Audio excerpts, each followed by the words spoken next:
This display case right here is showcasing the early rap record Rapper's Delight and the Sugar Hill Gang, some of the influences of the early recordings in the late 1970s, particularly 1979.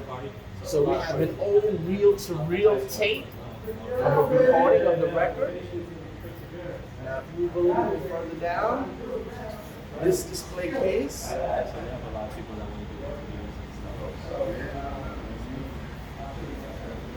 Okay, this display case is basically celebrating the 40th anniversary of the song Christmas Rapping with Curtis Blow and some of the other records that came out in the late 1970s, like Stoolie G, Curtis Blow, the Sugar Hill Gang. I mean, take a look at this in right here. That looks like it's on almost like a paper bag.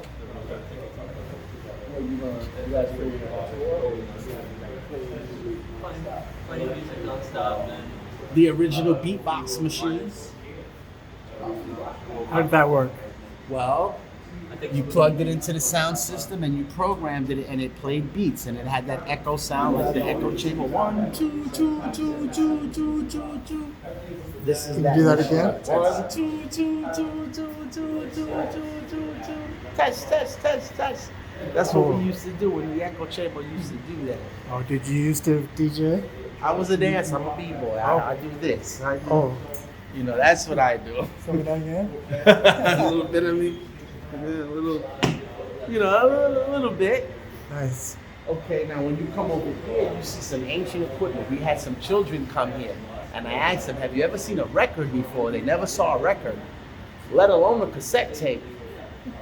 So, this was informative to them. So let me give you a little synopsis of some of this equipment.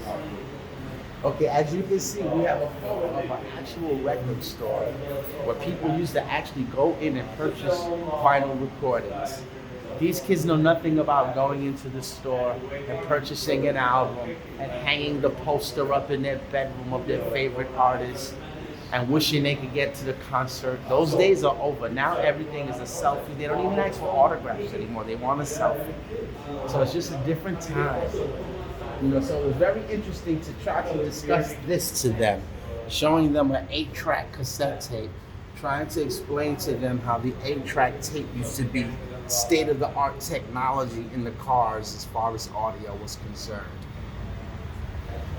That particular 8-track tape that you see there is a party with Grandmaster Flash and DJ Africa Bambaataa way before they started producing records.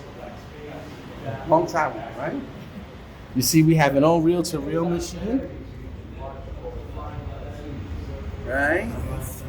An old camera, an old amplifier.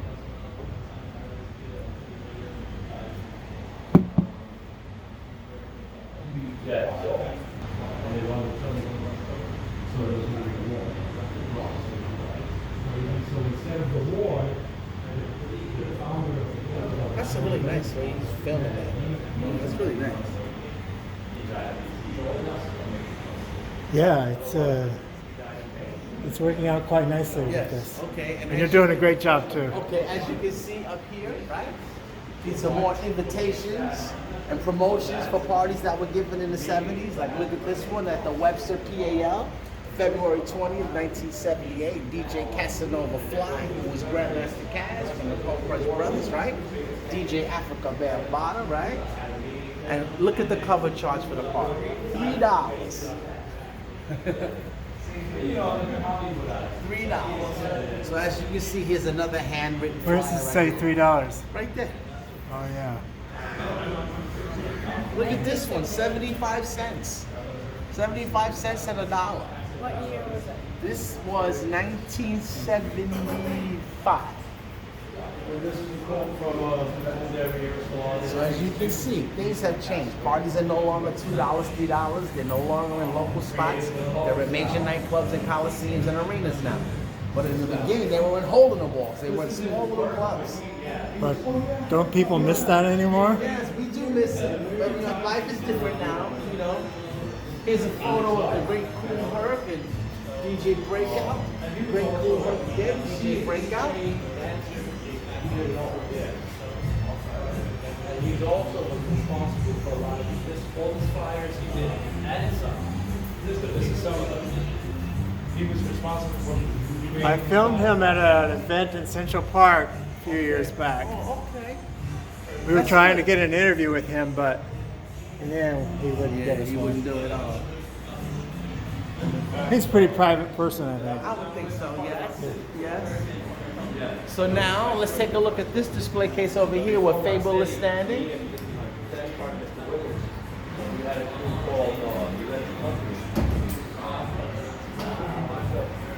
In fact, this is hip hop royalty right now. How you doing, brother? What's that? Did he check you in? And he moves down the face at a group called Wicked Wizards. Okay, let me step over here. This is our aerosol art display, right? And there's a quote from Phase 2, who recently passed away last week. Very important influencer in terms of aerosol art and promoting it. Every one of the invites and flyers that's in this display case was designed by Phase 2. Parties, send them out. That's how the word got around. There he is. This is just like if you take a look right here, this is Phase 2's personal list of all of the graffiti writers that were on record that were actually painting on the trains. He had their tag and their original name, all on the documents that he kept for himself. All of these flyers were produced by Phase 2 over the years.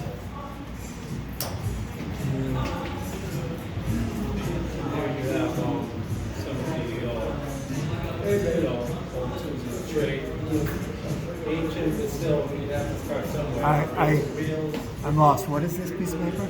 This right here is Phase 2's personal list of graffiti artists and their tags that they use on the subways and on the walls. He kept track of who the artists were and what their names were, and he kept a ledger. This is that actual ledger. Okay, so let's go back over here. This aerosol can was donated to us by Soho House. It is a representation of the Tribe Called Quest logo for their album Low End Theory, but it was just an exaggerated way to express the aerosol art. And as you can see, we have some photos here of some 70s subway art where you can get a real good idea of what the subway cars used to look like in those days. And as you can see, the teenagers that were creating this art in the beginning were very young. Look at their photo. These are early teens, 14, 15, 16 years old. This is not full-grown adults that was creating this art. It was children of the Bronx. Very good stuff. He is one of the first major publications to write about aerosol art. There was a story written on Tacky 183. And the reason why his name is 183, his name was Tacky, but what they used to do, they would put their name up as the tag, and underneath they would put the number of their street. So Tacky lived on 183rd Street in Washington Heights, so that's why he's Tacky 183. Make sense? Yeah.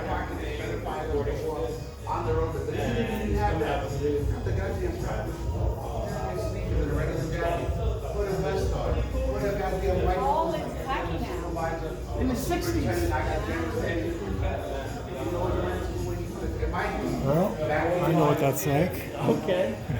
Okay, so as we move over here, this is more of our fashion and 70s gang culture. This is basically the climate of what was happening in the Bronx and around New York City. There were gangs all over claiming territory. Some of them were claiming the trains for territory, the party scene for territory, the local parks. So you had to be careful about where you traveled in New York City, particularly the Bronx, because if you weren't from a certain area, it could cause conflict.